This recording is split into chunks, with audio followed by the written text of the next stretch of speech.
Hey everyone, how's it going? This is Chappie here at Intense, and for today's video we're going to be going over post-ride checks. So basically what we're going to be doing is the process that we will go through the bike after we finish a ride. So that's going to cover our cleaning process, general care and maintenance, and then also prepping it for the next ride. So let's get started.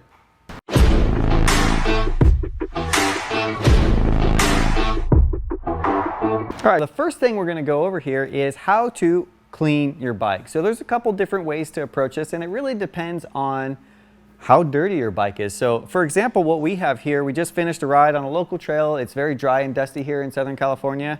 So the bike's just simply dusty. So the process we'll do here is basically just wipe the entire bike down, take a nice microfiber towel, wipe everything down. And then if you were in an environment or in a riding situation where it was muddy or you got a lot more heavy debris on the bike, that's something that you would want to address with, hose and a bike-specific cleaner. It's important to note that you kind of want to stay away from pressure washers or anything like that. There is a tendency there to shorten the lifespan of the bearings, and obviously that's relating to your pivots and then also drivetrain and your suspension. So it's important to wash your bike the right way and take the right precautions to make sure your bike lasts as long as possible. So we'll kind of run through this real quick. So we're just going to take this opportunity to wipe everything down. At the same time, we're going to be looking for any types of defects, scratches, dents, dings, anything that would potentially compromise the performance or the durability of the bike. Wiping the wheel off, so give you a good idea if any spokes are loose or you have any rim or tire damage. These are all things you want to check at this stage because it gives you an opportunity to note it and also replace it before you go out on your next ride.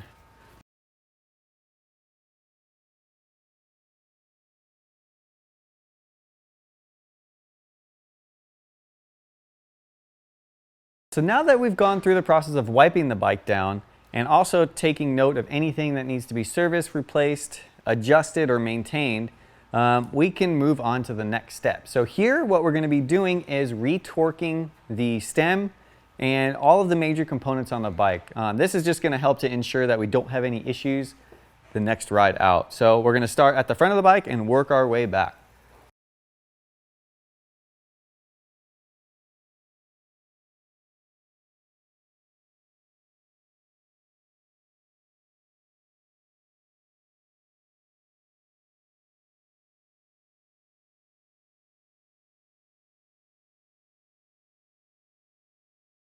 All right, so now that we've wiped the bike down and we have checked the torque of all of our major components and pivot points, the next step is we're going to check the function of brakes and our drivetrain. So basically what we'll do is we'll just make sure our lever feel is good, which we are good to go here. If you have a situation where your lever feel is inconsistent from your last ride, or you notice one lever goes all the way to the grip or maybe farther than you would typically feel or prefer, at that point, there's a couple different things that you would want to take a look at there. One, potentially bleeding your brake and or replacing your brake pads depending on the condition there.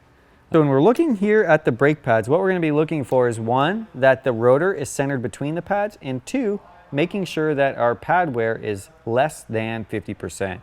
If you notice that your pads are worn more than 50%, then it would be a great idea at this point to go ahead and replace those pads. So the next step here is we're going to be checking the drivetrain. So we're going to be looking for any abnormal creaks, squeaks, or anything of that nature, and also making sure that things are running smooth.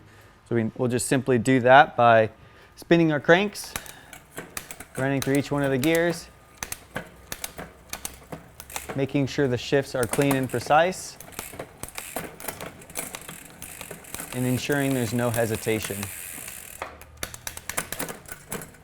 At this point, if you notice any inconsistencies in performance or any creaks, squeaks, or grinds or anything like that, please refer to the derailleur adjustment video. So that'll run you through the process of how to properly tune and adjust your rear derailleur. So now that we know that our drivetrain is functioning, the last step in ensuring good performance in our next ride is we're going to use a bike-specific chain lube.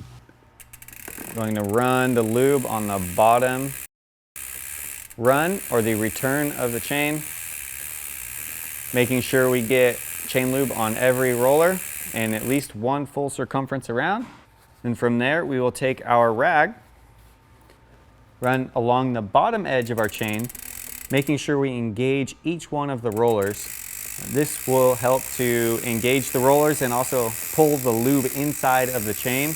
Do 4 to 5 laps around, and then we will fold our paper towel over, clean all the excess dirt and chain lube off the exterior of the chain. Again, 4 to 5 rounds will be more than enough. The last step in our post-ride check is we want to just make sure that our dropper post is performing as intended. So we'll go ahead, pop the bike out of the stand and do a quick check. All right, so with the bike on the ground, we want to make sure that there's no free play with the post fully extended. So we can do that by just giving the seat just a little bit of a compression there.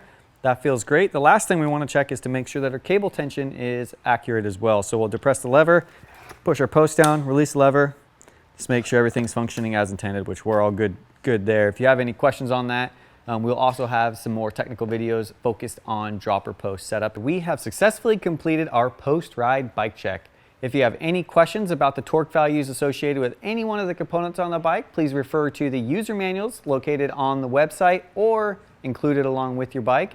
If you have any questions about any of the processes that we've reviewed or to go further in depth into that, please refer to the additional technical videos that we have listed on our website. And also feel free to reach us at any time. Our customer service team is more than willing to help you go through that process and get you sorted out, your bike on the trail, and you having fun. Thanks so much for choosing Intense.